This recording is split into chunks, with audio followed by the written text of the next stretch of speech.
Hello, everyone. I'm Marissa Pettit, Director of Instructional Development here at Unique Corporate, and we are so excited to welcome you to the Unique family, even if it's just virtual. As we continue our journey with our onboarding pop, we want to set you up for success by talking with you about a daily task list. So to join us and to truly capitalize on this topic, we have Black Status Level 1 exclusive presenter Jordan Philbeck joining us today. So we'll just give her a second to pop on. There she is. Hello, Jordan. Hi. How are you? I'm good. I'm excited. Thank you for having me. Oh my gosh, I'm so excited. We are all so excited. You are a wealth of knowledge. We can't wait to hear what you have to share with us. Oh my gosh. Well, thank you. I appreciate it. Of course. So today we are talking about something that you truly live by, and that is your daily task list. So share with us, what is it and why is it important? Okay, so I've been thinking a lot about this because I never want my team or new presenters to ever feel overwhelmed. So I wanted to kind of take you back to when I started really quickly. And I just want to tell you, I think the thing that clicked for me as a new presenter was the day that I realized that I wrote 2 or 3 things down that I wanted to accomplish. Yeah. And I was checking those things off, and I just felt like, okay, if I can post, if I can do 2 or 3 little things, I feel successful. And I think as a new presenter, that's so important. And honestly, I think if you can get really good at 5 things and become a master of something rather than a jack of all trades, you feel success for the day and you'll wake up wanting that same thing again. So I think simple things are the key to our success with this business. So do you want me to start telling you what those things are yet? Yeah, that is incredible. What an amazing message. And I completely agree. It can feel overwhelming sometimes. So yeah, so share with us, what is actually on your task list? How did you even know where to start? I mean, where do we begin? Okay, so I think as a new presenter, we got to start with 5 to 6 things. And okay. I wrote these down because I want to make sure I tell you from the perspective of where you're sitting versus, and where all of you girls are sitting versus sitting in a position of, in a different phase of your business. So we're gonna really hone in on what new presenters should be doing. Okay, so I'm gonna give you 5 or 6 things. And I think it's important to realize all the things you choose to do on your task list should be in line with our book sell sponsor thought and theory that we go back Love to it.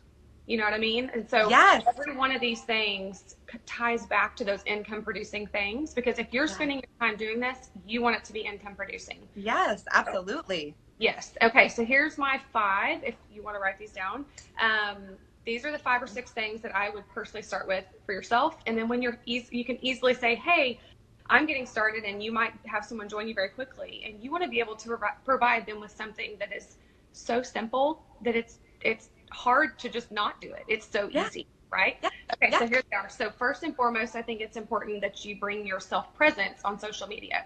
So posting on your Facebook. And a lot of people ask, well, should I post 10 times a day? Should I post 2 times a day? What's the magic number? And I think that all leaders will have something different that they offer, but I think at the end of the day, if you think about what you're posting, you want it to be quality material. So if you can only come up with 2 or 3 things, that is so much more valuable than offering 10 spammy posts. So I say aim for 2 to 3 quality, and then vary those 2 to 3 posts up. So, for me personally, I like to talk about my family, because what is your brand? You have to think about what is it that you're trying to portray. And as a new presenter, you already have an identity. So just bring that into what Unique is. So are you a mom?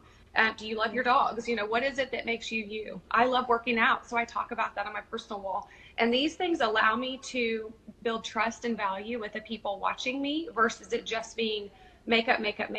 You know what I mean? Yeah. So you want to build your posts around who you are and what your brand is. So 2 to 3 posts, maybe it's your family, maybe it's your faith, maybe it is one unique post, maybe it's a makeup post.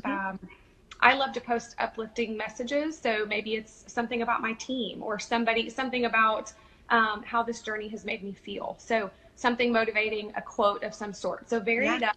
It doesn't need to be makeup. It needs to be your brand spread out. So I think that's important, posting 2 to 4 times a day. Second thing is if you want to start yourself a private group where you have your customers and your VIPs, and maybe you feel safer inside of a closed group for a while, I post in there once a day because I don't want my girls or my customers or people that are on the journey with me to feel like it's a sales push. I want them to feel like my VIP group is a blog, a place where, you know, I share a lot. Like I share my favorite drink, or I share my favorite. That's mine too. You know? Yes. I'm obsessed. Yes. Look, I'm obsessed. Yeah. So I talk about what I'm obsessed with. That's a great thing. You know, it's like what, you know, my new running shoes I might share in there, or my lip of the day, or, you know, my no makeup day with the skincare that I'm using. So my closed group is almost like these people have become my customers, and I want them to feel a little bit special. So you can't not post on your personal page and just post in there. You've got to balance both if you're going to choose to open that group. Okay, the third thing I would say is to friend people. So I would aim to friend 3 to 5 people a day. You have to grow your network. And I think a great start as a new presenter would be, for example, if you and I were friends on Facebook and you weren't in the business, and I went to you and I said, oh my gosh, I think you'd love the mascara, and you wanted some, then I would say, hey, do you have 2 or 3 friends that I can friend? And I would kind of build through my current network first of adding those friends so that it wasn't a blind friend request. And I could bring you into the mix, and I could say, hey, my friend loved it too, and she thought you would too. You know, it's like connect those dots at the beginning. So for me, I grew quickly by friending friends of friends, and friending people in parties, because I think that is the fastest way to grow, is to obviously book, sell, sponsor. So have yourself some parties and friend people in parties. Okay, so number 4, I would put to be in contact with 10 people a day. I think it's important that who you are is shared with people. So you don't have to message 10 people every day and say bye from me. It's more, you know, maybe choose 2 or 3 people a day that you want to talk to them about your new journey. You know, I'm so excited. I love this. And I think you would too, type of message. Yes. You know, maybe 3 or 4 messages might be a before and after picture of you, or a picture with your kit. So when you're getting started, you may only have the kit, but when you message people, think to yourself, how can I build relationships? And I like to aim, so if you did, you know, 5 or 6 messages like that, then the other 5 make relationship building. So go comment on some friends' walls, take it to PM, get in PM with them and take interest in their life. I call them my relationship building messages, where I don't talk about me, I talk about them. Like what's going on in their life, or I loved your trip pictures, where did you go? You know, remember, a lot of people don't, it's funny, I always go back to, when I'm having a conversation with someone, they're honestly not as interested in me. They're actually more interested in talking. So you have to get in PM and let someone else talk about themselves. I think it's really, really important. And let them totally. Yes. Absolutely. Okay, my last 2 that I would say, so if I could give you my quick 6 is what I'm kind of going over. Love it. Is to talk to 3 to 5 people a day about the opportunity. So when you get your kit, I think it's the easiest time to do it. And you could say, oh my gosh, I just got this in the mail.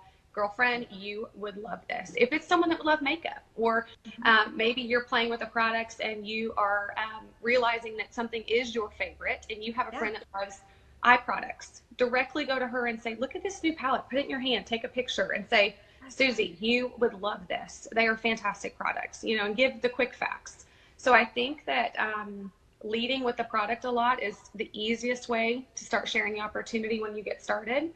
But just deciding and kind of making yourself a list of the first 20 people you want to talk to about your opportunity, and just make yourself knock off a few of those a day. Super easy. And then the last thing, and I would suggest that this be the very first thing you do every single day. So I should have said it first. But when I wake up in the morning, the first thing I do is listen to something powerful, because so here's 2 things. I end my day by writing down what I want to accomplish the next morning. And I start my day with my personal development. So I listen to something motivating, just go to YouTube, listen to a podcast, read a chapter from a book, read 1 page from a book that makes you think powerful thoughts. And then you're going to go conquer these few things. And it's not going to hurt you to be focused. And it'll make you go, you know what? I can accomplish these things. I can, and I do deserve to accomplish these things. Yes. So those would be my quick 6. Jordan, that last one I love. I personally do that as well. That exact same thing. So I think that quick 6 is so amazing. It's super easy. Mm-hmm. Now, to some new presenters though, honestly, it could still be a little bit daunting, right? Sure. So Yeah. how do I mean, do I have to do all of them? Like if I write down my own personal list, do I have to get to all of them? What would you recommend, as a starting place? Okay, so that's a great point. And I do think when you start anything, it's a little Yeah. bit overwhelming. So Yeah. I tell my new presenters that this is ideally what I want us to kind of get to doing, because Yeah. habits become, easy things like a task list become habits. And when they become habits, you don't even think about them. So it's kind of like, feeding your kids breakfast and lunch. You don't think to yourself, man, I have to put it on a list. It becomes a habit, and you know that you've got to take care of your kids. And I feel like my business is like one of my babies, and I've got to take care of these little simple things. But I think, like I said earlier, you don't want to be doing hundreds of things and feel like you're not good at anything. Yeah. I think it's very important to get really good at a couple things and then add to that. So maybe when you're starting, maybe your goal should be personal development and learn to post something each day. Mimic your leader, mimic your upline. Learn how to take something they're doing and recreate it. Don't reinvent the wheel. The Yeah. training is there. So I think maybe if you're scared to message 5, message 1. Choose 2 or 3 things and then say, okay, I did that and I felt accomplished. So I'm going to write those 3 things down again, because if I'm consistent and it's simple, I'm going to grow. And let's say the next day, maybe you add 1 or 2 things. So start where you're comfortable.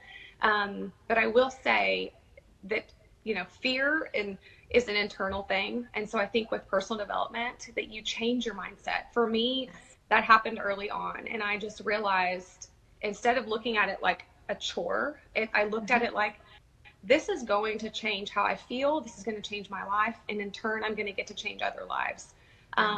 And it quickly became a priority. So I think that at the end of the day, I've learned to change my wording for myself. So instead of saying, I don't have time to do this, it's that I'm choosing my time over here, and I've not now allowed myself no time to accomplish this. So it's like, change your mindset. If you want extra income or you want to influence others, make it a priority and learn to fit it in. Maybe one thing in the morning, maybe at lunchtime, say, you know what, I'm going to accomplish 1 or 2 things, and don't let it consume you. Just plan for it. And it's easier when you plan versus saying, oh my gosh, I have so much to do. Instead of just saying, okay, I'm going to accomplish these 3 things today. I'm going to do 1 at 8 a.m. I'm going to do 2 while I eat lunch. And I'm going to accomplish number 3 when I'm in car line picking up my kids. So Yes. finding a plan that works for yourself is super important. Oh, that is such amazing advice. Jordan, honestly, this has just been the best advice. This task list, this quick 6. I would love to invite you to join me in challenging all of our new presenters to create their own daily task list. Just as you said, just start with something small, start with something relative. And I know that you're going to be watching right along with me, that we can't wait to see what they come up with. I love it. I think that's perfect. Yeah. I do too. Thank you so much for joining us. Truly a wealth of knowledge. We really do appreciate you and all that you bring to this organization. Well, thank you. Of course. Appreciate Have an awesome day. Thank you so much. All right. Thanks, girl. Bye-bye. Bye.